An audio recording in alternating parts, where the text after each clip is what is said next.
এই মানুষটি যখন ভলান্টিয়ার হয়ে গিয়েছেন স্বভাবতই প্রোগ্রামটা আর কখনোই কোনো জায়গায় হিংসা বিদ্বেষে থাকার সুযোগ ছিল না।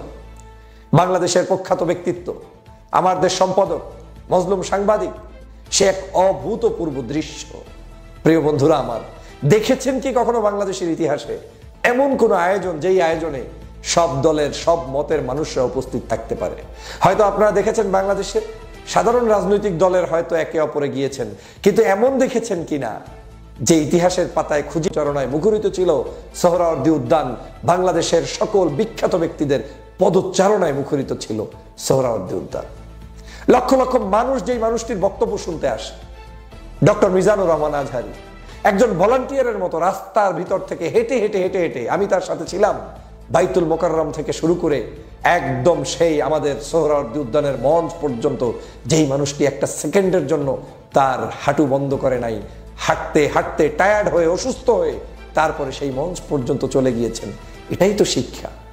একজন আজহারীর জন্য যখন হেলিকপ্টার প্রস্তুত থাকে, মঞ্চ প্রস্তুত থাকে, আলোকসজ্জা প্রস্তুত থাকে, হাজার হাজার পুলিশ থাকে, সেই আজহারী বিনা জায়গায় কোনো নিরাপত্তা ছাড়াই নিজের মতো করে মানুষদেরকে নিয়ে, আমাদেরকে নিয়ে সামনের দিকে এগিয়ে গেলেন।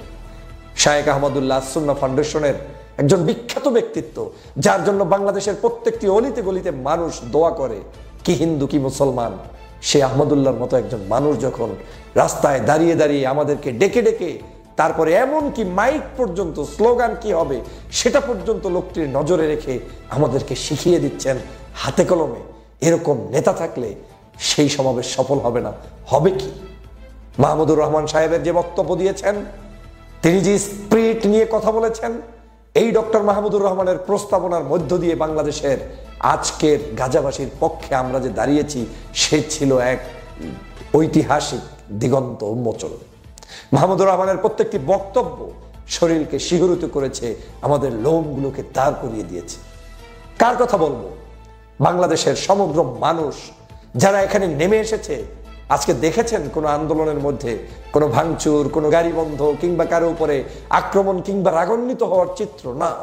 সমগ্র ঢাকা স্তব্ধ হয়ে যাওয়ার পরেও কেন জানি সমগ্র ঢাকা শহরের মানুষগুলো আনন্দে উল্লাসিত অবস্থায় এই দুঃখ ভারাক্রান্ত একটি যেই গাজা, সেই গাজাকে একটা ঐতিহাসিক দিন হিসেবে পালন করেছে, গাজাবাসীর পক্ষে দাঁড়িয়েছে। কারো মনে কোনো দুঃখ ছিল না, সবাই এটাকে আলিঙ্গন করে পালন করেছে। দেখেছেন কখনো এরকম? আমরা কষ্ট বুকে চাপা দিয়ে তারপরেও বাংলাদেশের মানুষরা ঐক্যবদ্ধভাবে রাজপথে নেমে এসেছি, কিন্তু আমাদের মধ্যে কোনো ক্ষোভ ছিল না, কষ্ট ছিল না। অনেক সাংবাদিককে দেখেছি, একজন হিন্দু ভদ্রমহিলা, তিনি সংবাদপত্রে চাকরি করেন, তিনি তার অভিব্যক্তি ব্যক্ত করতে গিয়ে বলেছেন, ঢাকা শহরে এত বড় জ্যাম হওয়ার পরেও এর মহা মিলনে রূপান্তরিত হয়েছে। আমার তো মনে হচ্ছে আলেম সমাজ চাইলে বাংলাদেশের যে কোনো কিছুর পরিবর্তন করে দিতে পারে। এই বাংলাদেশকে পরিবর্তন করতে একটা গ্রুপই যথেষ্ট, তার নাম আলেম সমাজ। আলেমরা দেখিয়ে দিয়েছে সকল মতের ঊর্ধ্বে, দলের ঊর্ধ্বে, আদর্শের ঊর্ধ্বে, আমার নিজস্ব ফেরকার ঊর্ধ্বে উঠেও যে কাজ করা যায় তার প্রমাণ করে দেখিয়েছেন।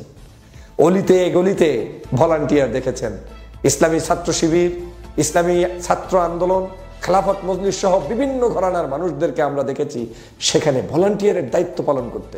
অ্যাম্বুলেন্স রেডি, মানুষগুলো রেডি, একজন অসুস্থ হচ্ছে, স্লাইন খাওয়াচ্ছে, হসপিটালে নিয়ে যাচ্ছে, কারো কোনো ক্ষোভ নেই, আক্ষেপ নেই, আনন্দের সাথে কাজগুলো করছে। এ দৃশ্য বাংলাদেশেই প্রতিষ্ঠা করা সম্ভব হয়েছে। এই দৃশ্য একমাত্র আলেমদের এই আয়োজনেই সম্ভব হয়েছে। সাংবাদিকদের আন্তরিকতা ভরপুর ছিল শুরু থেকে শেষ পর্যন্ত। এক একজন সাংবাদিক মনে হচ্ছে যেন আমাদের বন্ধু। শুরু থেকে শেষ পর্যন্ত তারা কাভারেজ করেছে, কাকে রেখে কাকে বলবো। পুলিশ বাহিনী, প্রশাসন থেকে শুরু করে সরকারের বিভিন্ন গোয়েন্দা সংস্থা, সেনাবাহিনীর ভাইরা যে অক্লান্ত পরিশ্রম করেছে, আল্লাহু আকবার। আমি দেখেছি কোনো বিশৃঙ্খলা করার সুযোগ এখানে কেউ নিতে পারে সেই সুযোগ তারা দেয়নি। প্রত্যেককে নিরাপত্তার জন্য চেষ্টা করেছে। আমরা যারা অনেকেই অসুস্থ হয়ে পড়েছে তাদেরকে দ্রুত চিকিৎসার ব্যবস্থা করা হয়েছে। এই ছিল আমাদের সোহরাওয়ার্দী উদ্যান। এই ছিল আমাদের সোহরাওয়ার্দী উদ্যান, যেই উদ্যানে আমাদের সকল বড় বড় বিখ্যাত আলেমরা নিচে চেয়ারে বসা ছিল।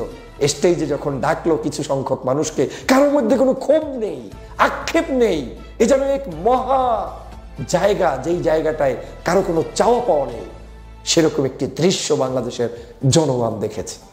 কি বলবো বন্ধুরা আমার, আমি যখন বাইতুল মোকাররম মসজিদে উপস্থিত হই 12টার 12:30টার দিকে, সেখানে ঢুকে দেখি সব আলেম ওলামা ইসলামিক স্কলাররা, আমরা সবাই অপেক্ষায়, আমরা মিছিল নিয়ে পায়ে হেঁটে তারপরে সোহরাওয়ার্দী উদ্যানে যাব।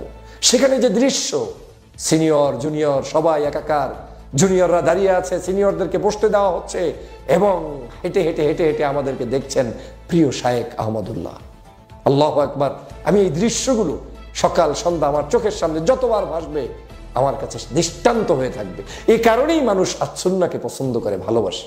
আমি নিশ্চিত করে বলতে পারি, এই প্রোগ্রামের পিছনে আমরা যারা নির্লসভাবে কাজ করেছি কিংবা যারা করেছেন হাজারো গুণ বেশি করেছেন, তাদের শুধু ইখলাস এবং খুলুসিয়তের কারণেই এই প্রোগ্রামটা যথার্থ হয়েছে। কেউ কোনো ক্ষোভ প্রকাশ করেনি।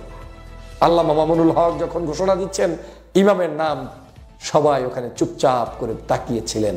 যখন আমাদের বিভিন্ন ভাইয়েরা মিছিল তুলছিলেন, সবাই সেখানে মিছিল ধরেছিলেন।